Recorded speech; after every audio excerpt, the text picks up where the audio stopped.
ನಮಸ್ಕಾರ. ಕನ್ನಡ ನ್ಯೂಸ್ಗೆ ಸ್ವಾಗತ. ನಾನು ನಿಮ್ಮ ಭಾಗ್ಯನಾರಾಯಣ ಬೊಗ್ಗವರಪು. ಮೊನ್ನೆ ಜನಾರ್ದನ ರೆಡ್ಡಿ ಮನೆಯ ಮುಂಭಾಗ ಬಳ್ಳಾರಿಯಲ್ಲಿ ಏನು ಕಾಂಗ್ರೆಸ್ ಮತ್ತು ಜನಾರ್ದನ್ ರೆಡ್ಡಿ ಬೆಂಬಲಿಗರು ಅಥವಾ ಕಾಂಗ್ರೆಸ್ಸಿನ ಭರತ್ ರೆಡ್ಡಿ ಬೆಂಬಲಿಗರ ನಡುವೆ ದೊಡ್ಡ ಮಾರಾಮಾರಿಯಾಗಿತ್ತು. ಗುಂಡುಗಳು ಹಾರಿದ್ವು ಮತ್ತು ಅದರಲ್ಲಿ ರಾಜಶೇಖರ್ ಅನ್ನುವಂತಹ ಕಾಂಗ್ರೆಸ್ ಕಾರ್ಯಕರ್ತ ಮೃತನಾಗಿದ್ದ. ಆ ಒಂದು ಘಟನೆಗೆ ಈಗ ದೊಡ್ಡ ತಿರುವು ಸಿಗ್ತಾ ಇದೆ. ಯಾರು ಗುಂಡು ಹಾರಿಸಿದ್ದು, ಯಾರ ಗುಂಡಿಗೆ ಕಾಂಗ್ರೆಸ್ ಕಾರ್ಯಕರ್ತ ಬಲಿಯಾಗಿದ್ದಾನೆ ಅನ್ನೋದಕ್ಕೆ ಒಂದಷ್ಟು ಸ್ಪಷ್ಟನೆ ಸಿಗ್ತಾ ಇದೆ ವಿಡಿಯೋ ಆಧಾರಗಳ ಮೇಲೆ.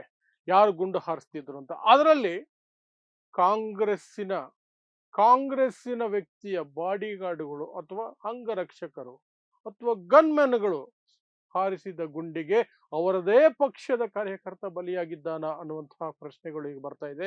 ಇಬ್ಬರು ಸಿಖ್ ಬಾಡಿಗಾರ್ಡ್ಸ್ ಅಥವಾ ಗನ್ಮೆನ್ಗಳನ್ನ ಬಂಧಿಸಲಾಗಿದೆ. ಅವರಿಬ್ಬರು ಸಹ ಭರತ್ ರೆಡ್ಡಿಯ ಆಪ್ತ ಸತೀಶ್ ರೆಡ್ಡಿಯೇ.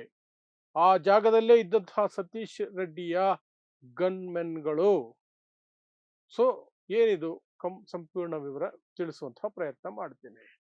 ಮೊನ್ನೆ ಬಳ್ಳಾರಿ ಒಂದು ಸಾವಿಗೆ ಸಾಕ್ಷಿ ಆಯಿತು, ಒಂದು ಕೊಲೆಗೆ ಸಾಕ್ಷಿ ಆಯಿತು ಅಂತಲೂ ಕೂಡ ಸಹ ಹೇಳಬಹುದು. ಅದು ಜನಾರ್ದನ ರೆಡ್ಡಿ ಮನೆಯ ಮುಂಭಾಗದಲ್ಲಿ.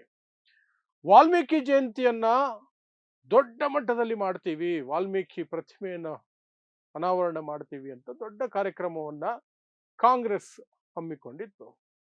ಕಾಂಗ್ರೆಸ್ಸಿನಿಂದ ಅಲ್ಲಿ ಶಾಸಕರಾಗಿರುವಂತಹ ಭರತ್ ರೆಡ್ಡಿ ಮತ್ತು ಜನಾರ್ದನ ರೆಡ್ಡಿಗೆ ಆಂಧ್ರ ಲೆವೆಲ್ ವೈಷಮ್ಯ ಇದೆ. ನೀವು ರಾಯಲಸೀಮಾ ಎಲ್ಲ ಕೇಳಿರ್ತೀರಿ. ಅಲ್ಲಿ ಹೇಗೆ ಎರಡು ಕುಟುಂಬಗಳ ನಡುವೆ ವೈಷಮ್ಯ ಇರುತ್ತೆ. ತಲತಲಾಂತರದಿಂದ ಅವರು ವೈಷಮ್ಯವನ್ನ ಹಾಗೇ ಮುಂದುವರಿಸ್ಕೊಂಡು ಬಂದಿರ್ತಾರೆ.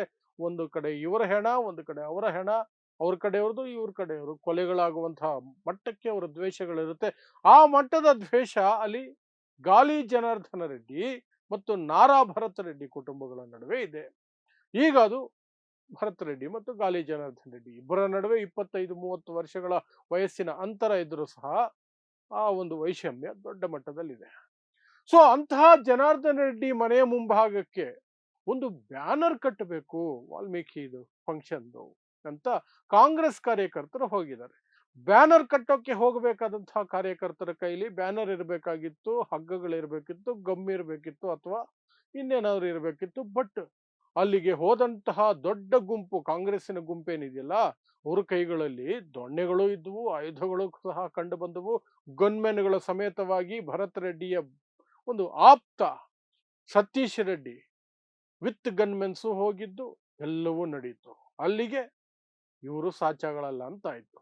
ಸರಿ, ಅಲ್ಲಿ ಬ್ಯಾನರ್ ಕಟ್ಟಕ್ಕೆ ಬಂದಿದ್ರಲ್ಲ, ವಾಲ್ಮೀಕಿದು ತಾನೇ ಅದು, ಬಿಡ್ಬೋದಾಗಿತ್ತಲ್ಲ, ಸುಮ್ಮನೆ ಇರ್ಬೋದಾಗಿತ್ತು, ಅಥವಾ ಪೊಲೀಸ್ ಕಂಪ್ಲೇಂಟ್ ಕೊಡು ಏನೋ ಮಾಡಬಹುದಿತ್ತಲ್ಲ ಜನಾರ್ದನ್ ರೆಡ್ಡಿ ಕಡೆಯವರು. ಅವರೇನು ಸಾಚಾಗಳಲ್ವಲ್ಲ. ಜನಾರ್ದನ್ ರೆಡ್ಡಿ ಇತಿಹಾಸ ನಿಮಗೆ ಗೊತ್ತೇ ಇದೆಯಲ್ಲ. ಅವರೂ ಸಹ ಎಲ್ಲ ಸನ್ನದ್ಧರಾಗಿ ಎಲ್ಲ ರೀತಿಯಲ್ಲೂ ಸಹ ತಯಾರಿ ಮಾಡಿಕೊಂಡು ಅವರೂ ಒಂದು ಗುಂಪಾಗೆ ಇದ್ರು ಆ ಮನೆಯಲ್ಲಿ. ಸೊ ಎರಡೂ ಗುಂಪುಗಳ ನಡುವೆ ಘರ್ಷಣೆ ಶುರುವಾಯಿತು, ಕಲ್ಲು ತೂರಾಟ ಅದು ಇದು ಅಂತ ಶುರುವಾಗಿ ಕೊನೆಗೆ ಫೈರಿಂಗ್ ಆಯ್ತು. ಫೈರಿಂಗ್ ನಲ್ಲಿ ರಾಜಶೇಖರ್ ಅನ್ನುವಂತಹ ಒಬ್ಬ ಕಾಂಗ್ರೆಸ್ಸಿನ ಕಾರ್ಯಕರ್ತ ಗುಂಡು ಹೊಕ್ಕು ಸತ್ತು ಹೋದ ತಕ್ಷಣನೇ ಅಲ್ಲಿಗೆ ಹೋದಂತಹ ಭರತ್ ರೆಡ್ಡಿ, ಇದು ಜನಾರ್ದನ್ ರೆಡ್ಡಿ ಗ್ಯಾಂಗ್ ಮಾಡಿರುವಂತಹ ಕೊಲೆ, ನನ್ನ ಕಾರ್ಯಕರ್ತನ ಕೊಲೆಯಾಗಿದೆ, ನನ್ನ ತಮ್ಮನಂತವನು ಕೊಲೆಯಾಗಿದ್ದಾನೆ. ಆದರೂ ಸಹ ನಾವು ಈ ಕಾರ್ಯಕ್ರಮವನ್ನ, ವಾಲ್ಮೀಕಿ ಅಜ್ಜನ ಕಾರ್ಯಕ್ರಮವನ್ನ ನಡೆಸುತ್ತಿರ್ತೀವಿ, ಅದನ್ನ ತಡೆಯೋದಕ್ಕೆ ಅಂತಲೇ ಬಿಜೆಪಿ ಮತ್ತು ಜನಾರ್ದನ್ ರೆಡ್ಡಿ ಈ ಕೃತ್ಯ ಮಾಡಿರೋದು ಅಂತ ಭರತ್ ರೆಡ್ಡಿ ಕಡೆಯಿಂದ ಆರೋಪಗಳು ಕೇಳಿಬಂತು. ಆ ಕಡೆ ಜನಾರ್ದನ್ ರೆಡ್ಡಿ ಕಡೆಯಿಂದ ಆರೋಪಗಳೇನು ಕೇಳಿಬಂತು, ನನ್ನನ್ನ ಕೊಲೆ ಮಾಡೋದಕ್ಕೆ ಕಾಂಗ್ರೆಸ್ ಸಂಚು ರೂಪಿಸಿ ಈ ಗಲಾಟೆಯನ್ನ ಮಾಡ್ತು, ನನ್ನ ಕೊಲೆ ಮಾಡೋದೇ ಇವರ ಉದ್ದೇಶ ಆಗಿತ್ತು ಅಂತ ಜನಾರ್ದನ್ ರೆಡ್ಡಿ ತಾನೇನೋ ಅಮಾಯಕ ಅನ್ನೋ ಹಾಗೆ. ಈ ವಿಚಾರದಲ್ಲಿ ಯಾರೂ ಅಮಾಯಕರಲ್ಲ. ಭರತ್ ರೆಡ್ಡಿನೂ ಅಮಾಯಕ ಅಲ್ಲ, ಜನಾರ್ದನ್ ರೆಡ್ಡಿನೂ ಅಮಾಯಕ ಅಲ್ಲ. ಇಬ್ಬರೇನೆ, ಅದರಲ್ಲಿ ಎರಡು ಮಾತಿಲ್ವೇ ಇಲ್ಲ. ಆ ನಂತರ ಪೊಲೀಸ್ ಕೇಸ್ ಆಗಲೇಬೇಕು, ತನಿಖೆ ಆಗಲೇಬೇಕು, ಪೋಸ್ಟ್ ಮಾರ್ಟಮ್ ಆಗಬೇಕು, ಏನೇನೋ ಆಯ್ತು. ಗುಂಡು ಯಾವ ಬಂದೂಕಿನಿಂದ ಹೊರಟಿದೆ ಅನ್ನೋದ್ರ ಬಗ್ಗೆ ತನಿಖೆ ಶುರುವಾಗಿದೆ. ಪೊಲೀಸರ ಕಡೆಯಿಂದ ಅಧಿಕೃತವಾಗಿ ಇಲ್ಲಿವರೆಗೆ ಇರು ಮಾಹಿತಿ ಬಂದಿಲ್ಲ. FSL ಹೋಗಿದೆ ಅಂತ ಹೇಳ್ಕೊಂಡಿದ್ದಾರೆ. ಆದ್ರೆ ವಿಡಿಯೋಗಳು ಇದಾವಲ್ಲ, ಈ ಕಾಲದಲ್ಲಿ ಎಲ್ಲರ ಕೈಯಲ್ಲೂ ಒಂದು ಮೊಬೈಲ್ ಇದೆ. ಇಂಚಿಂಚಿಗೂ ಒಂದೊಂದು ವಿಡಿಯೋ ರೆಕಾರ್ಡ್ ಆಗ್ತಾನೆ ಇರುತ್ತೆ. ಇವ್ರ ಕಡೆಯವ್ರದ್ದು ಆಗಿದೆ, ಅವ್ರ ಕಡೆಯವ್ರದ್ದು ಆಗಿದೆ. ಇಬ್ಬರು ತಮ್ಮ ತಮ್ಮ ಪರವಾಗಿರುವಂತಹ ವಿಡಿಯೋ ಕ್ಲಿಪ್ಪಿಂಗ್ಗಳನ್ನು ಮಾತ್ರ ತಗೊಂಡು ಬಂದು, ತಮ್ಮ ಪರವಾದ ವಿಡಿಯೋ ಕ್ಲಿಪ್ಪಿಂಗ್ಗಳನ್ನು ಮಾತ್ರ ತಗೊಂಡು ಬಂದು ಪ್ರೆಸ್ ಕಾನ್ಫರೆನ್ಸ್ ಅನ್ನು ಮಾಡಿದ್ರು. ಈ ಕಡೆ ಭರತ್ ರೆಡ್ಡಿ ಅಲ್ಲಿನ ಎಲ್ಲ ಶಾಸಕರು, ಬಳ್ಳಾರಿಯ ಎಲ್ಲ ಕಾಂಗ್ರೆಸ್ ಶಾಸಕರನ್ನ ಕೂರಿಸ್ಕೊಂಡು, ನಾಗೇಂದ್ರ ಒಳಗೊಂಡಂತೆ ಅವರೊಂದು ಪ್ರೆಸ್ ಕಾನ್ಫರೆನ್ಸ್ ಮಾಡಿ ಜನಾರ್ದನ್ ರೆಡ್ಡಿಯ ಗೂಂಡಾಗಿರಿ, ಬಳ್ಳಾರಿಯಲ್ಲಿ ಹಿಂಸಾತ್ಮಕ ಮಾಡೋದು ಅದು ಇದು ಅಂತ. ಈ ಕಡೆ ಜನಾರ್ದನ ರೆಡ್ಡಿ ಒಂದು ಪತ್ರಿಕಾಗೋಷ್ಠಿ, ಯಾರು ತನ್ನ ಪರಮ ಆಪ್ತ ಶ್ರೀರಾಮುಲು ಅವರನ್ನ ಪಕ್ಕದಲ್ಲಿ ಕೂರಿಸ್ಕೊಂಡು, ಈ ಭರತ್ ರೆಡ್ಡಿ ಗೂಂಡಾಗಿರಿ, ಇದು ಭರತ್ ರೆಡ್ಡಿ ಕಡೆಯವರೇ ಗುಂಡು ಹಾರಿಸ್ಕೊಂಡಿದ್ದಾರೆ, ಅವ್ರ ಗುಂಡೆ ಅವ್ರಿಗೆ ತಗಲಿದೆ ಅಂತ ಇವರು ಅಂತ. ಅದೆಲ್ಲ ಆದ ನಂತರ ಈಗ ಒಂದಷ್ಟು ವಿಡಿಯೋ ತುಣುಕುಗಳು ಹೊರಗಡೆ ಬಂದಿದೆಯಲ್ಲ, ಅದರಲ್ಲಿ ಇಬ್ಬರು ಸಿಖ್ ವ್ಯಕ್ತಿಗಳು, ಗನ್ಮೆನ್ಗಳು, ಅವರು ಗುಂಡು ಹಾರಿಸ್ತಿರೋದು ನೀಟಾಗಿ ಕಾಣಿಸ್ತಿದೆ. ಸೊ ಆ ಗುಂಡುಗಳೇನೆ ಈ ರಾಜಶೇಖರ್ ಅನ್ನುವಂತಹ ಕಾರ್ಯಕರ್ತನಿಗೆ ತಗುಲಿ ಅವನ ಜೀವ ಹೋಗಿದೆ ಅನ್ನುವಂಥದ್ದು ಮೇಲ್ನೋಟಕ್ಕೆ ಕಂಡು ಬರ್ತಿದೆ. ಬಟ್ ಪೊಲೀಸರ ತನಿಖೆಯಿಂದ ಅದು ಪ್ರೂವ್ ಆಗಬೇಕು. ಗುಂಡು ಯಾವ ಬಂದೂಕಿಂದ ಬಂತು ಅಂತ ಮಾತ್ರ ಸಿಂಪಲ್ ಆಗಿ ಹೇಳ್ಬಿಡ್ತಾರೆ. ಅದೇನು ದೊಡ್ಡ ಶ್ರಮದ ಮಾತೇ ಅಲ್ಲ, ದೊಡ್ಡ ಶ್ರಮದ ಮಾತೇ ಅಲ್ಲ.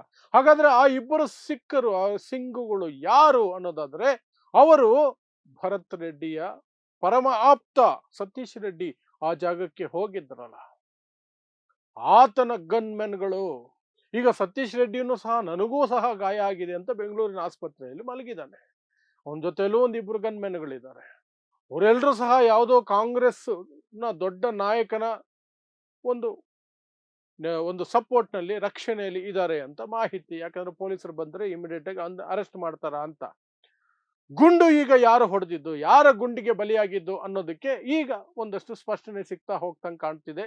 ಕಾಂಗ್ರೆಸ್ಸಿನ ಬೆಂಬಲಿಗನ ಆಗಿದ್ದಂತಹ ಸತೀಶ್ ರೆಡ್ಡಿಯ ಬಾಡಿಗಾರ್ಡ್ಗಳು ಅಥವಾ ಗನ್ಮ್ಯಾನ್ಗಳು ಹಾರಿಸಿದ ಗುಂಡು ಬೈ ಮಿಸ್ಟೇಕ್ ಏನೋ ಆತನದೇ ಅವರದೇ ಪಕ್ಷದ ಕಾರ್ಯಕರ್ತನಿಗೆ ಹೋಗ್ತಿರುವ ಸಾಧ್ಯತೆಗಳ ಬಗ್ಗೆ ಈಗ ಎಲ್ಲ ಕಡೆ ಆ ವಿಡಿಯೋ ಸಾಕ್ಷಿಗಳು ಸಿಗ್ತಾ ಇದ್ದಾವೆ, ವಿಡಿಯೋಗಳು ಸಿಗ್ತಾ ಇದ್ದಾವೆ. ಬಟ್ ಅಂತಿಮವಾದಂತಹ ಒಂದು ನಿರ್ಧಾರಕ್ಕೆ ಬರೋದಕ್ಕೆ ಸಾಧ್ಯ ಇಲ್ಲ. ಯಾಕಂದ್ರೆ ಆ ಕಡೆಯಿಂದಲೂ ಸಹ ಗುಂಡುಗಳು ಹಾರಿ ಬಂದಿರಬಹುದು. ಇವರು ಗುಂಡು ಆ ಕಡೆಗೆ ಹಾರಿಸ್ತಿದ್ರೆ ಆ ಕಡೆಯಿಂದ ಬಂದಂತಹ ಗುಂಡು ಸಹ ಇವರಿಗೆ ತಗುಲಿರಬಹುದು. ಬಟ್ ಈಗ ಇರುವಂತಹ ಪ್ರಶ್ನೆ ಏನು ಅಂದ್ರೆ, ನಿಜವಾಗಿಯೂ ಸಹ ಅದು ಕಾಂಗ್ರೆಸ್ಸಿನವರ ಕಡೆಯಿಂದಲೇ ಆದಂತಹದ್ದಾಗಿದ್ರೆ ಈ ಸರ್ಕಾರ ಏನ್ ಮಾಡುತ್ತೆ, ಹೇಗೆ ನಡ್ಕೊಳ್ಳುತ್ತೆ? ಭರತ್ ರೆಡ್ಡಿ ಅಥವಾ ಸತೀಶ್ ರೆಡ್ಡಿಯನ್ನ ಬಂಧಿಸಬೇಕಾಗತ್ತೆ, ಭರತ್ ರೆಡ್ಡಿಯ ಸಪೋರ್ಟರ್ಸ್ ಅನ್ನ ಬಂಧಿಸಬೇಕಾಗತ್ತೆ, ಆ ಸಪೋರ್ಟರ್ಸ್ನ ಏನು ಗನ್ಮೆನ್ಗಳಿದ್ದಾರೆ ಅವರನ್ನ ಬಂಧಿಸಬೇಕಾಗತ್ತೆ. ಆಗ ಕಾಂಗ್ರೆಸ್ ಸರ್ಕಾರ, ಸಿದ್ದರಾಮಯ್ಯ ಸರ್ಕಾರಕ್ಕೆ ದೊಡ್ಡ ಇಕ್ಕಟ್ಟು ಎದುರಾಗತ್ತೆ. ಯಾಕಂದ್ರೆ ಅವರದೇ ಪಕ್ಷದವರನ್ನ ಬಂಧಿಸಬೇಕಾಗತ್ತೆ. ಭರತ್ ರೆಡ್ಡಿ ಹೆಚ್ಚಿಗೆ ಮಾತಾಡಕ್ ಆಗಲ್ಲ. ಮೊದಲನೇ ಬಾರಿ MLA, ಆ ಬೇರೆ ರೀತಿ ಡಾನ್ ಗಿರಿಯನ್ನ ಬಳ್ಳಾರಿಯಲ್ಲಿ ತೋರಿಸ್ಬೋದು, ಇನ್ಯಾವುದೋ ತೋರಿಸ್ಬೋದು. ಜನಾರ್ದನ್ ರೆಡ್ಡಿಗೆ ಹಿಂಗೆ ಉತ್ತರ ಕೊಡ್ಬೇಕು, ಹೀಗೆ ಕೊಡ್ತೀನಿ ನಾನು ಅಂತ ಹೇಳ್ಕೊಂಡು ಓಡಾಡಬಹುದು. ಆದ್ರೆ ಸಿದ್ದರಾಮಯ್ಯ ಸರ್ಕಾರದ ವರ್ಚಸ್ಸಿನ ಪ್ರಶ್ನೆ ಇಲ್ಲಿ ಬರುತ್ತೆ. ಏನು ಮಾಡಬೇಕು ಅನ್ನೋದ್ರ ಬಗ್ಗೆ ದೊಡ್ಡ ಹಿಂಸೆ ಆಗತ್ತೆ ಮಾನಸಿಕವಾಗಿ. ಕಾಂಗ್ರೆಸ್ ಪಕ್ಷದ ಒಳಗೆ ಕ್ರಮ ಕೈಗೊಂಡಿಲ್ಲ ಅಂದ್ರೆ, ಸ್ಪಷ್ಟ ವಿಡಿಯೋಗಳು, ಪೊಲೀಸ್ ಎವಿಡೆನ್ಸ್ ಸಿಕ್ಬಿಟ್ಟಿದ್ದಾವೆ ಅನ್ನೋದಾದ್ರೆ ದೊಡ್ಡ ಆಪತ್ತು, ಇವರಿಗೆ ದೊಡ್ಡ ಕೆಟ್ಟ ಹೆಸರು ಬರುತ್ತೆ. ಕ್ರಮ ಕೈಗೊಂಡ್ರೆ ಬಳ್ಳಾರಿಯಲ್ಲಿ ಕಾಂಗ್ರೆಸ್ಸಿನ ಸಾಕಷ್ಟು ಜನ ಮುನ್ಸ್ಕೊಳ್ಬಹುದು. ಭರತ್ ರೆಡ್ಡಿ ಏನು ಸಾಮಾನ್ಯ ಅಲ್ಲ. ಆತ ದುಡ್ಡಿನಲ್ಲೂ ವರ್ಚಸ್ಸಿನಲ್ಲೂ ಎಲ್ಲದರಲ್ಲೂ ಅದು ಯಾವುದೇ ರೀತಿಯಿಂದಲಾಗಿರಲಿ ಕಂಟ್ರೋಲ್ ಇಟ್ಕೊಂಡಿರುವಂತಹ ವ್ಯಕ್ತಿ. ಜನಾರ್ದನ ರೆಡ್ಡಿ ಅಂತಹ ವ್ಯಕ್ತಿಯನ್ನ, ಜನಾರ್ದನ ರೆಡ್ಡಿ ಹೆಂಡತಿನೇ ಅವತ್ತು ಎಲೆಕ್ಷನ್ಗೆ ನಿಂತಿದ್ದು ಭರತ್ ರೆಡ್ಡಿ ವಿರುದ್ಧ. ಜನಾರ್ದನ ರೆಡ್ಡಿಯ ಬಳ್ಳಾರಿ ಒಳಗೆ ಜನಾರ್ದನ ರೆಡ್ಡಿ ಹೆಂಡತಿಯ ವಿರುದ್ಧ ಸುಮಾರು 40,000 ಮತಗಳ ಅಂತರದಲ್ಲಿ ಗೆಲ್ಲೋದಿದೆಯಲ್ಲ, ಅದು ದೊಡ್ಡ ಅಂತರ. MLA ಎಲೆಕ್ಷನ್ ಅಲ್ಲಿ 38-40,000 ಇಸ್ ಬಿಗ್ ಮಾರ್ಜಿನ್.